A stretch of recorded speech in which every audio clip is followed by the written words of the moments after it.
Waifus ain't shit but hoes and tricks. This is Common Filth Radio, episode 39. Thank you very much for listening.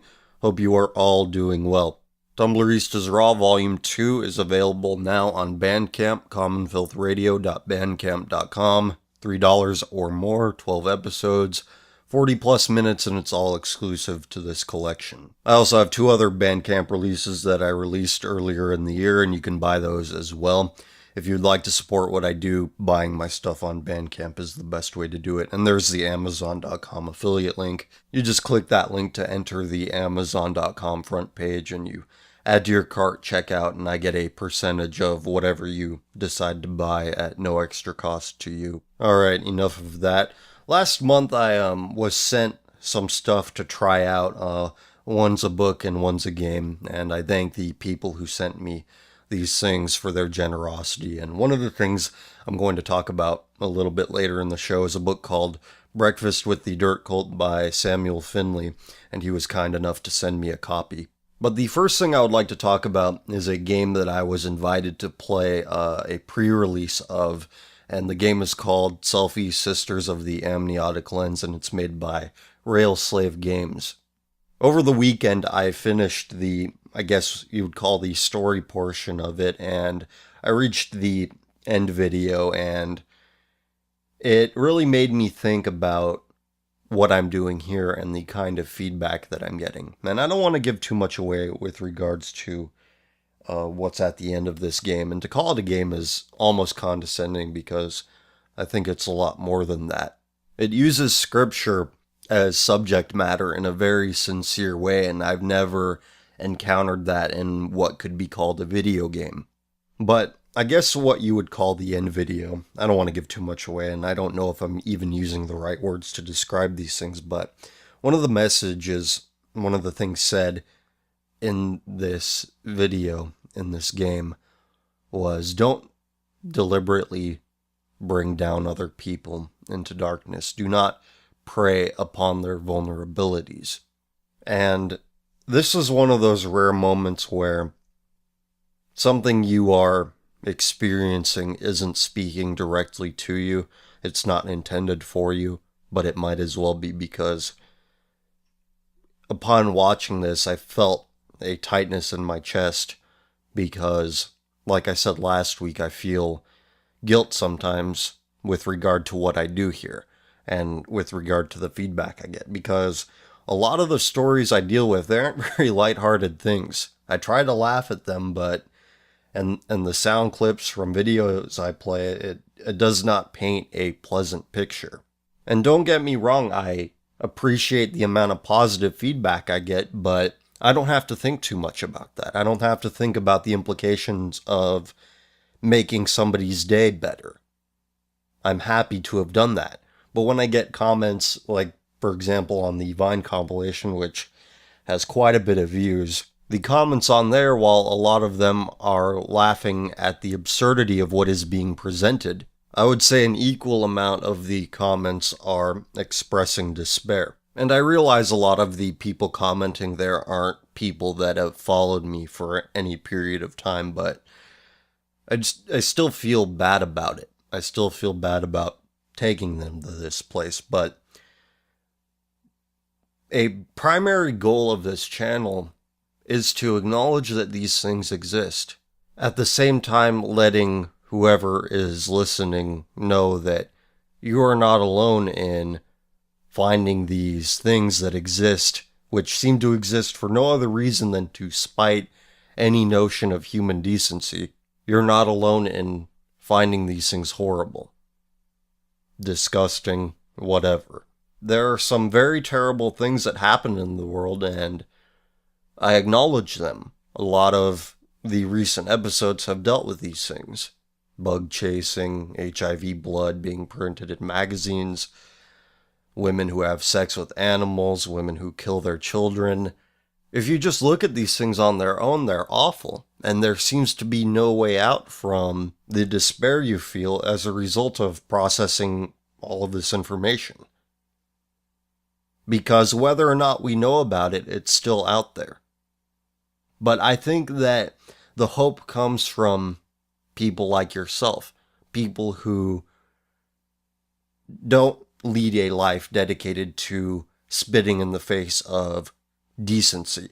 So if I have made you feel any sort of emptiness, loneliness, despair, it's not my intention to do that. And I fully acknowledge that when some degree of suffering occurs, that it doesn't really matter what the intention was. All that matters is the end result. If suffering is being felt, that's all the person who's feeling that emotion really cares about.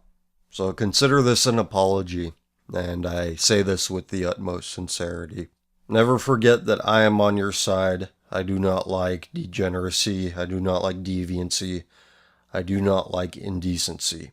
And to the people that ask me if I'm okay and that I need a break, of which there have been quite a few over the last week or two, don't worry about me. I appreciate the concern very much, and I promise you that whatever stuff I come across, none of it is going to bring me down for good. But getting back to what brought me here, the computer game, the video game that I was talking about, Selfie Sisters of the Amniotic Lens, I believe it's available on Steam now, so if you are interested and you use Steam, I do recommend checking it out because it is quite an experience and I enjoyed it a lot. So that's one thing on the checklist. Now we'll go to the next. The book I mentioned earlier, which again is called Breakfast with the Dirt Cult. I will tell you more about what I think of the book on next week's episode once I finish it. And to be honest, I've never actually done a book review before.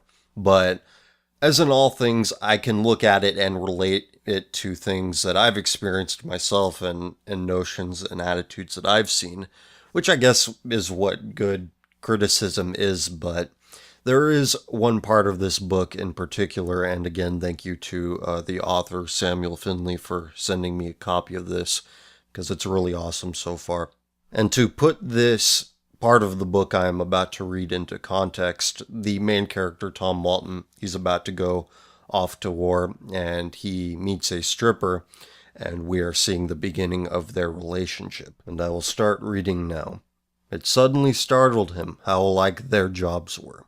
Both were in gender-specific arenas specializing in a product. Hers the potential of sex, his potential violence. And when you thought about it, each of the dynamic actions came from opposite ends of the same fundamental impulse that drove human history. Everything else was just advertising. I've said this before a few times, that despite the fact that we live in the information age, knowledge regarding human nature seems to be at an all-time low. Given that every little thing is documented, this shouldn't be the case. But in order to truly understand human nature, you have to experience it yourself.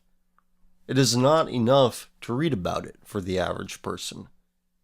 Which is why the average person is so far gone, so far removed from reality with respect to the opinions they have on what a woman should be, on what a man should be.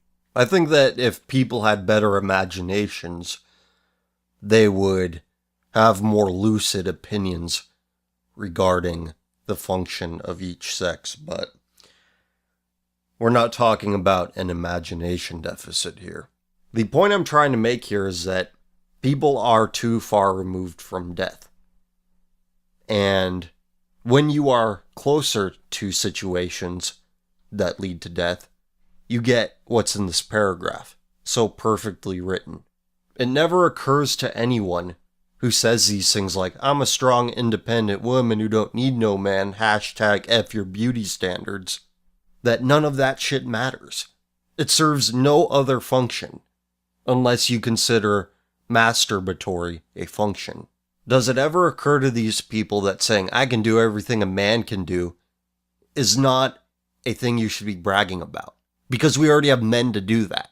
And speaking of the whole beauty standards thing, which is a lot of what these ugly white women complain about, that have Tumblr blogs, go to grad school, have college radio shows talking about television shows, the television shows that are the subject of their master's thesis. I'm going to tell you what beauty standards are. Beauty standards are anything that anybody can see, man or woman, in a woman, that tells to them, that signals to them, life goes on. The species will go on. And it will be a quality species. The beauty standard is this. You see a young girl. She has a pleasant demeanor. She has light in her eyes, spring in her step. She is a vessel for life. And her demeanor, her personality, signals that. That is the beauty standard. It's not a 200-pound ham beast with a shitty attitude, acting like the world owes her something. Essentially, beauty standards are oriented around life. Or, if you want to be more vulgar about it, erections. And getting that confused. Ignoring that, forgetting that. Never even knowing about it in the first place. That's a product of civilization being too prosperous for too damn long. Being too safe for too damn long. Because what is civilization if it isn't a means through which female eggs are protected? And we've done such a good job at it. Such a good job that the eggs are now turning on themselves. They are self-destructing. Girls thinking that life is going to college, going to a women's studies class to get informed. Girls who, for some reason, want to be boys. My manhood is trapped in this female body, they say. Ask them what manhood is, and it's not defending what is yours. It is not having a sense of duty and obligation, no. Being a man means growing a beard and playing video games and posting whiny videos on Vine about how bad your parents suck. Yeah, liking all that stuff if you're a girl, yeah, that totally means you're a man now. And you can totally do everything a man can do. Yeah, you go fight for your life in some third world shithole. See how much of a man you are then. But that paragraph that I read for you from Breakfast with the Dirt Cult, I thought it was particularly excellent because it highlights so much of what we miss as a result of our relative safety. I have yet to finish it, but from what I have read, it has been excellent. And I'll link to it below. It's on Amazon, and you can get it in ebook format. And even if you don't have a Kindle, you can still buy it and read it in your web browser of choice, which is what I did when I read the bit from it that I just did. Alright, with all that being said, time to get into questions, and this is not a complaint, don't take this the wrong way, this is actually a good thing, but I'm beginning to receive questions for the show faster than I can receive them, so I'm going to answer the email questions first. This one is from Anthony. What are your thoughts on this article talking about why those of us of the Christian faith should be feminist? And this is from relevantmagazine.com. Sure, we'll read this. I paused and skimmed it. Full disclosure. It says nothing. It's like, oh look, these two Bible verses, they say something that's vaguely equalist. And they cite Genesis chapter 2 verse 24 and Galatians chapter 3 verse 28, which says, there is neither Jew nor Gentile, neither slave nor free, nor is there male and female, for you are all one in Jesus Christ. And regarding Genesis 2:24, the article says, while men and women differ physiologically, they are made for the purpose of completing each other in a unity. Domination has no place in God's created order. You do realize that God is not your buddy, your pal, your friend. He is your king, your Lord. These people don't realize that the hierarchy is right there. There is something superior to them. And you know who that superior being is? A man. Son of God. Am I really supposed to believe that the daughter of God would have roughed it out in the desert for 40 days? Give me a break. This is only slightly more ridiculous than the premise of the new Ghostbusters movie. Am I really supposed to believe that 4 women are going to give up their government jobs to start their own business. And this bit about complementary pieces. These people do realize that if pieces are equal, there's no need for them to complement one another, right? Or no, they don't. Imagine if these people ran a football team.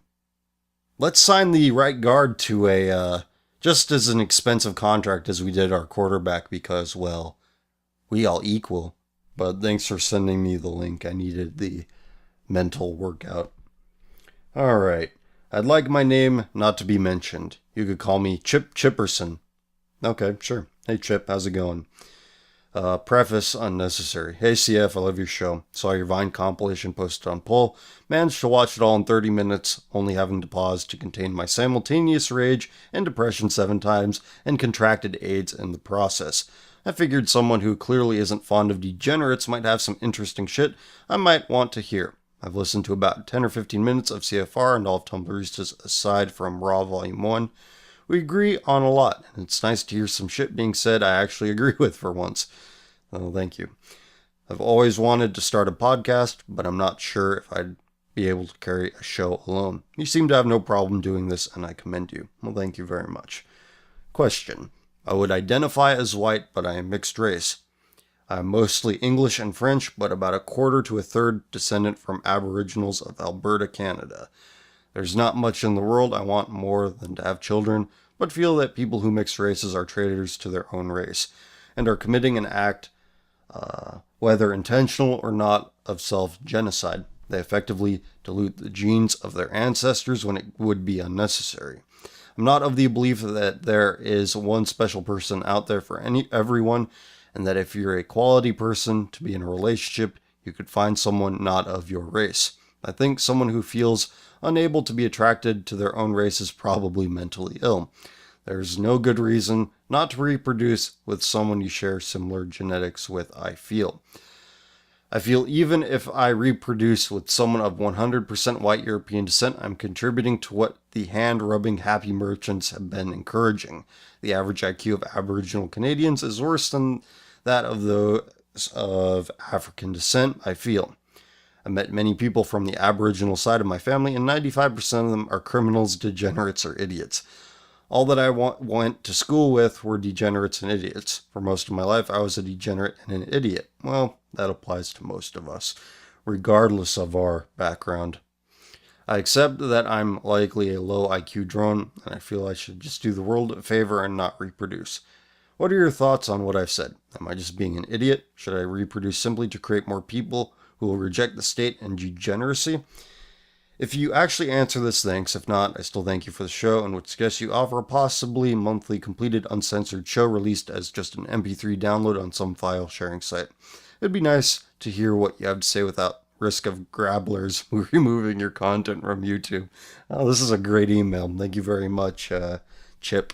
If it's really that big of a concern for you, you can do 2 things. You can get an IQ test and you can get a genetics test. You can get a 23andMe done, which I want to do in the future, actually. I want to do a show where I read to you my 23andMe results for the first time, but that's for another time. And with regard to all the other stuff, I think you're being a little too harsh on yourself. Obviously, you know what bad behavior is, and you know what not to do by virtue of who you come from. And while you might be your family, your ancestors to some extent, they don't define your behavior. The impulse might be there, but maybe you have better impulse control than what you've seen in your relatives. And I'm willing to bet that you do. But let's say you do have babies with somebody that's 100% white. You say that you're 1/4 to 1/3 Aboriginal Canadian. From what I've seen out of people who are mixed with Aboriginal blood, the Aboriginal blood seems to disappear around the 1/4, 1/3 mark. I don't know about behavior, but the genes which cause the appearance, they seem to be recessive in Aboriginal populations. So if you were to have children, they would be 12.5% to 16.5%. That's what they would be. That's the share of Aboriginal blood that they're going to be. And if you have issue with being quarter or a third of what you are, that your kids are going to have less of an issue with it. They're going to have half of that issue, if any at all. I doubt they will resemble your Aboriginal side at all, should you have children with somebody of 99 to 100% European stock. So TLDR version, or TLDL version, have kids if you can find a woman willing to have them, and if that's the most important thing to you is having children, then go for it. Because I think that raising decent children is the best thing that anybody could do. And as for the podcast, even if you don't think that you can carry a show, just record yourself doing something or record it with a friend. Pick 2 or 3 news stories, read them, and talk about it. See what happens. And let me know if you decide to do it. Alright, this question comes from somebody who would rather remain anonymous. Once again, 2 in a row. Alright, it goes. Recently, my girlfriend broke up with me, and it left me pretty shocked. One minute, she was acting all sweet and kind, like usual, then says something that prompts me to get a bit strict with her, which then leads to her calling me autistic, among other things, and going on about how our relationship isn't exciting anymore, and that I'm not the cute person she fell in love with anymore. But to get to the question, what should a man do once a relationship ends? What should he do differently next time? This reminds me of a Vandals song called Appreciate My Honesty. But that's not relevant. You can look it up. It's a good song. But I'm going to read this part because I'm going to read this part of your email again because I think that this is the part that needs improvement. 1 minute, she was acting all sweet and kind like usual, then says something that prompts me to get a bit strict with her, which then leads her to calling me autistic. If a woman says something stupid, she's probably looking to get a reaction out of you. She's testing you. And keep in mind, she's not aware that she's testing you. She's testing to see if you have that steely resolve that women find so attractive in a man, that they will not be swayed by their unstable feminine impulses. Because in their small cavewoman brain, they're saying, well, if he can't stand up to me the right way, what makes him able to stand up against something more formidable? And I'm not saying that being strict with a woman is unnecessary and uncalled for, but there is a time and place for everything, and I don't know the exact context or the time and place, but it seemed like you were strict in the wrong place. But I could very well be wrong, and there's just some people that you can't please, no matter what you do, and you just gotta move on at that point, and there's really nothing that people can do about it. It's like you can learn all the game, you can say all the right stuff all you want, but at the end of the day, it's just some people you can't please, some people you just can't get it right with, and it's nobody's fault, but it's really nobody's fault. So best of luck to you in the future, email sender who wishes to remain anonymous. Next up, this is from Kendall. I'm in my sophomore year of high school and we're learning about post-colonial theory in English. It's basically what the first 5 minutes of this episode is talking about. The power structures white people left after they colonized everything and shit like that. My teacher doesn't want us just reading novels by old white guys, which is understandable, I guess. But we read books about woe is me minorities like Americana. And Americana at the end is spelled N-A-H, like nah. Now, I'm black myself, however, I go to school in the heart of Chicago, so I'm surrounded by liberal teachers. These fuckers are indoctrinating us every day. Last year we were learning about rape culture. My AP US government teacher said that the Baltimore riots are needed. He suffers from a severe case of white guilt. They still push the wage gap BS as well. My question is it even worth trying to debate people anymore? Maybe more kids my age could speak up and stop the indoctrination. I want to remark first on your white guilt teacher because I think it's pretty funny. You live in Chicago, you go to school in Chicago, and I don't have to look at the demographics to know that Chicago has a lot of black people. This white guilt guy is probably just afraid that the black people that he has to deal with on a daily basis are going to get really mad at him if he doesn't have the right opinions regarding whatever he thinks are the right opinions that won't get his ass kicked by a bunch of black people. Or who knows, maybe he's into that. Maybe if it happened to him, he'd be like, yes, I deserved it, and here's why, and it would get published on Slate and Alternate and a bunch of other stuff. But there's no point in debating your teachers, because their entire livelihood depends on the welfare state. And the welfare state enables all of these strange opinions, ironically enough, given that the reason those schools are built are because, America being a predominantly white nation, it's predominantly white people paying their taxes so that these schools can be built, these school districts can remain funded. And despite all this, they can't be thankful. They still have to spout the whitey bad, everyone else good worldview. And a lot of people tend to think of the welfare state, a lot of the taxpayers tend to think the welfare state is just, people sitting at home watching daytime television collecting EBT. The people who pay the salaries of teachers don't realize that these teachers are basically the same kinds of people. The ones that spout this filth that don't actually teach anything to anybody other than propaganda. I don't have anything against math and science teachers, but the humanities teachers, that's where the real pieces of shit go. And this is not to say that all of them are pieces of shit, it's just there's a strong connection between being a piece of shit and being a humanities teacher. But yeah, that's the simple answer. And even if you did debate them, and even if they deep down knew that you were right, if you made a convincing argument about whatever, they would still hold their opinions because they realize that those opinions coincide with their livelihood. Unless that public sector employee is a cop or fireman, you just can't get through to them. And as sad as that may be, that's just the way it is. You should be more focused on talking to people about whatever it is you need to talk about, who are either neutral or somewhat sympathetic to a worldview that isn't completely poisonous and dishonest. But thank you for the question, and I hope you're able to stay sane. Next one from mine, who, by the way, I spotted in a hangout that Millennial Woes did recently, so go check that out. Anyway, the question: if you could meet any notable person, living or dead, who would it be and why? I don't have one specific person that I would like to meet, but I do have a list. And there are the obvious ones like Hitler, Pinochet, but there are also the less obvious ones that people might not have. And on that list, G.G. Allen, Elliot Rodger, Ted Kaczynski.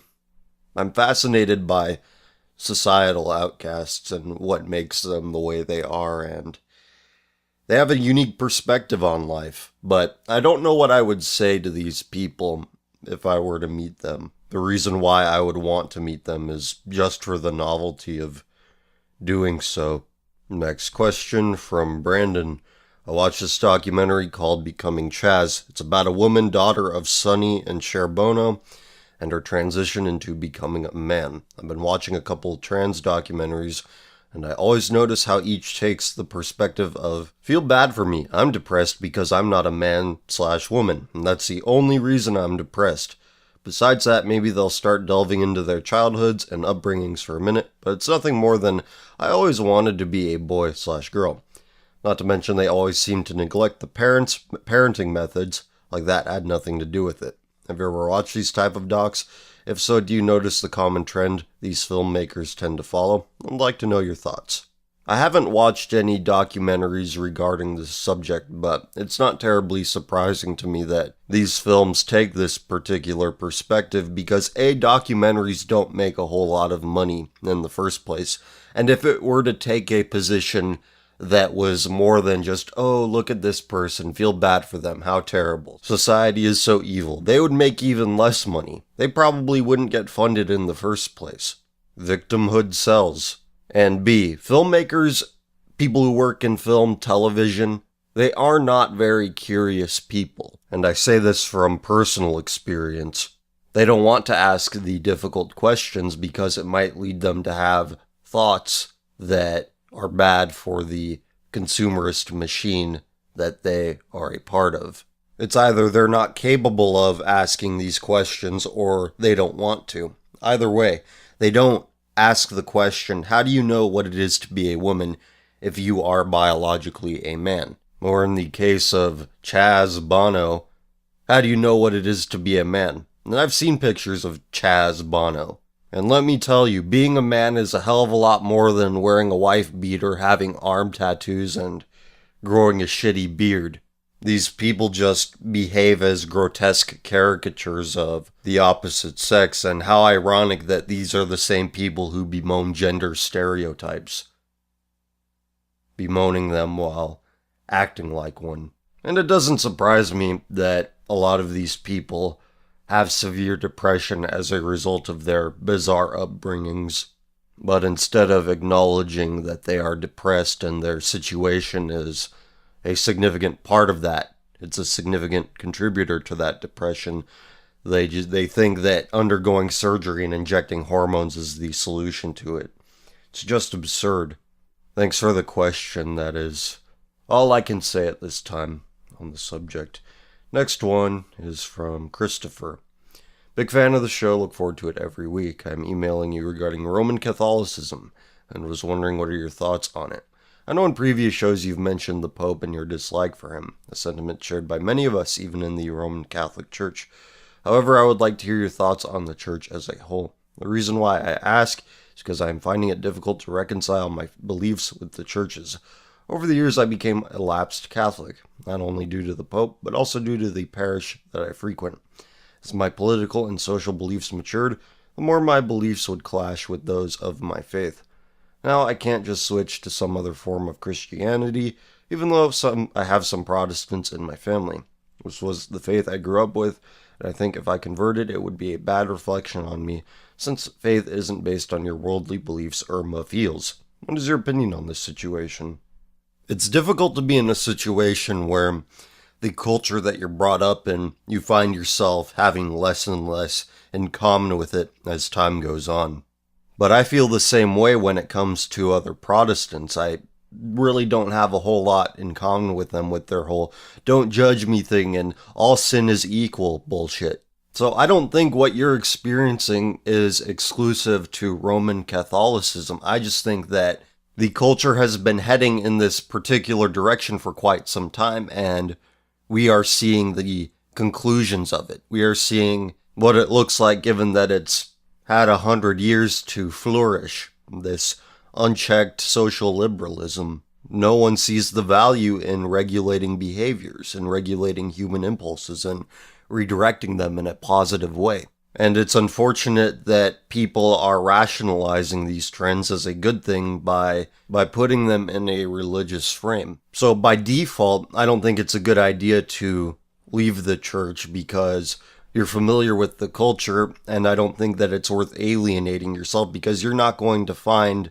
something more in line with your values elsewhere unless it's some obscure cultish sect in the Dakotas somewhere. I don't know if that's a real thing. It's just an example, a hypothetical example. Institutions go as the people go. They change as the people change because what are institutions other than the people that make it up? The people, I don't think, are improving at all, unless you count wanton pleasure-seeking and increased consumer spending as a positive, and these are things I do not consider a positive, so there you go. Next question. Hey, Common Filth, I had my second encounter with a pedophile in my life today. Friend's uncle tries to hang out with me, asking to have a midnight cocktail with him. According to two of my friends, he's got an affliction for boy penis. Sent some other creepy stuff to indicate that he was up to no good as well. Just the fact that he's like 40 and I'm 17 was sketchy enough. Oh my god. What the fuck is wrong with these people? Like I said in the beginning, this question is my second encounter. A couple years ago, this other guy tried messaging me to hang out as well in a similar fashion. I've never been molested, but it seems like they are damn trying to. This makes me feel like pedophilia is on the rise. Is it, and what measures do you think society should take when dealing with convicted child molesters? A second question. So watching some of your early podcasts again, and you talked about doing interviews with people on your podcast. It's been a while since you've done it. Last time was Local M on episode 15, I think. Do you still plan on doing these sorts of interviews / joint podcasts with other people? I remember you mentioning Sam Hyde, along with the same lines. I think it would be entertaining to see you demolish a leftist in a live debate on the show. Just a suggestion. I don't know how you would feel about having some scum taint your amazing podcast. Long live St. Filth. Well, thank you very much. The interview thing, it's difficult for me because I keep weird hours and not everybody is up when I am up. Very few people are up on Sunday morning, 3 a.m., which is when I usually record this. And as for debating a leftist on live on the show, I don't like debate so much. I prefer monologues. I prefer somebody saying their piece, me saying my piece, and not interrupting each other, which I think is what happens inevitably in any debate. As for the pedophile thing, I really have nothing that I can add other than protect yourself by all means, because that is highly disturbing. Go watch Tumblrista's episode 19 for some weird pedo stuff, because I think it's a lot more common than we think it is, and amongst people we wouldn't normally think, at least what society wouldn't normally think of as a pedophile. God damn, that's some disturbing shit you just sent me. Yeah, protect yourself. That's really all I can say. Now let's do Ask FM questions. What are your thoughts on Putin and Russia? Are you in the camp that it's one of the last bastions of civilization that will survive? Have you heard of the Russian myth that they are the third and final incarnation of the Roman Empire, and do you agree with this? I haven't heard that myth, but that's pretty interesting. As for Putin and Russia, I think that Putin is a lesser of many evils. I still think he's a globalist. I mean, there's pictures of him in yarmulkes at the Wailing Wall. I think that's what it was. But, I mean, it's good that the Orthodox Church has grown under his rule in Russia. And it's good that he doesn't turn over his military to a bunch of sexual deviants as America has. This is what happens when you get beta bitches in charge. This is what happens when you get... Never mind. We shouldn't really expect any differently. Barack Obama being a career government employee, somebody who's never actually worked a real job, somebody who's never made more money for an entity than they are being paid. Somebody who's never known real violence and the purpose of violence. They treat the military like the DMV. They treat the military as if it's some social change project, some vessel for social change. We need to be more tolerant through the military. The military whose only fucking purpose is to do war. But no, we need to use the military to give jobs to stair rape counselors and gender reassignment surgeons, the public sector. But who am I kidding? The private sector is just as bad. They're just as complicit in promoting this, whatever this is. Thoughts on NSA spying, etc. It's a pretext for ending free speech. If the NSA gets into the hands of a white woman, free speech is over. The First Amendment is over, if it isn't already. Can you make your podcast available on iTunes, please? The problem with iTunes is that I can't really control my audience on there. Using YouTube and other social media outlets, I can more easily get this show, get this channel in front of people who I'd want watching it. But it's not something that I've ruled out completely. I've said before that if I got major sponsorship, which is unlikely, I'd move it to iTunes if that were to happen. Next, is there a way to stop consumerism? You have to stop mass media, and unfortunately that's not going away. Though if people were allowed to have shared experiences and shared values through something other than film, television, advertising, sports, I don't think it would be as much of an issue as it is. But consumerism and marketing, it creates basket cases because people look to this shit as if it's an authority, even though it really isn't, because the people, like I said earlier, that work in television, film, making commercials, whatever it is, they aren't particularly intelligent people. They aren't particularly brilliant people, but they think they're blowing middle America's mind by showing two dudes kissing in music videos or whatever the fuck is considered so edgy and cool. Alright, what else do we have? I don't know if you followed Gamergate close enough, but some of the people involved plan to start an edgy satellite radio talk show program in 6 months or so, carried on Sirius XM. Please contact Gate 10 Satan. As a fan of you both, I think it would be interesting if you could cook up something. I don't know if I have been following Gamergate closely enough, but if somebody wanted me as a sidekick on their show, I'd take advantage of that opportunity. Next, how did you come to form your quote-unquote hateful and quote-unquote bigoted opinions? I don't know at what point this happened, but I noticed that having certain unsavory opinions pissed off the kind of people that I wanted to piss off because I disliked them the most. And those people are weak, white, effeminate liberals. A little bit later, after discovering this power that I could have over these people, I realized that these people, they are habitual liars. They're pathological liars. They are weak, they are spineless, they are untrustworthy. There must be something to these things that I'm saying that makes them so mad.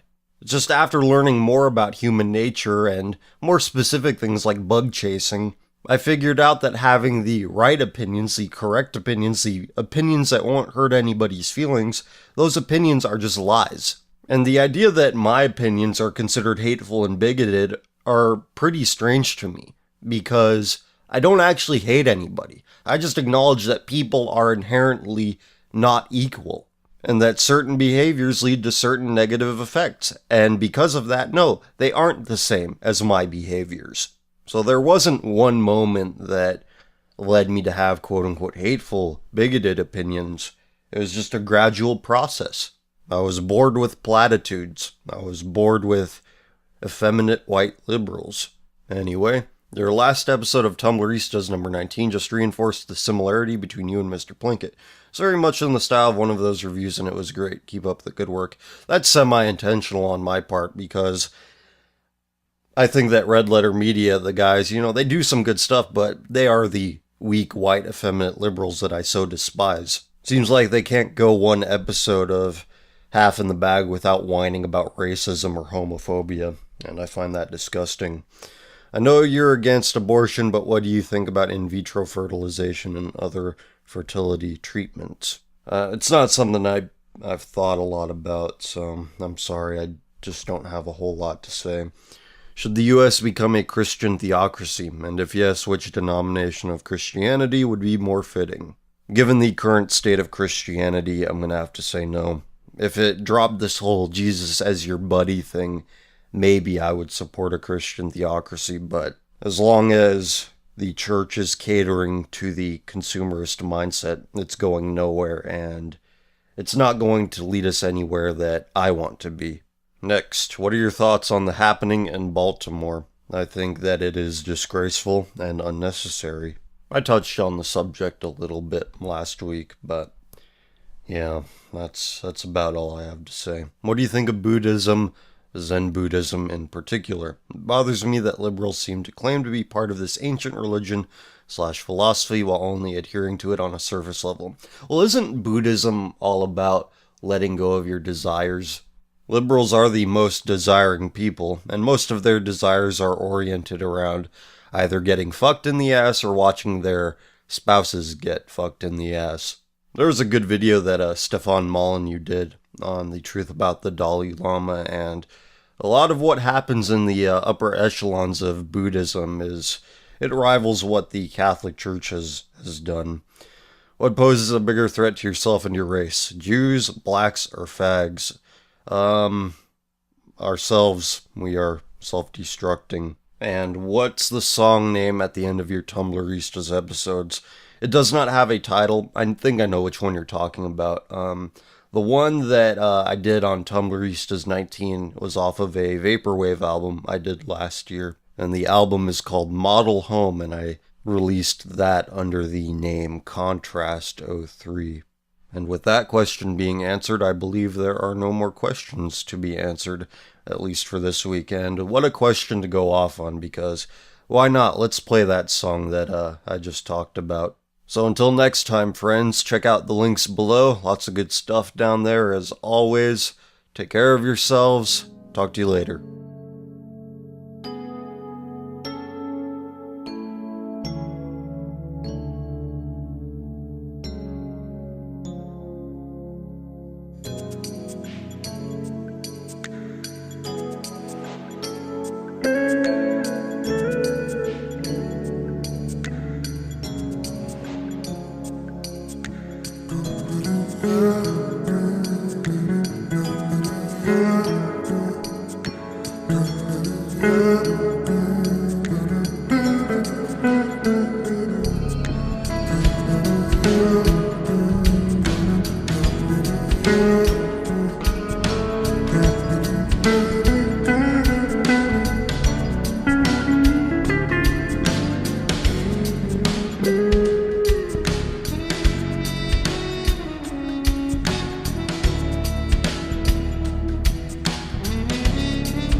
you.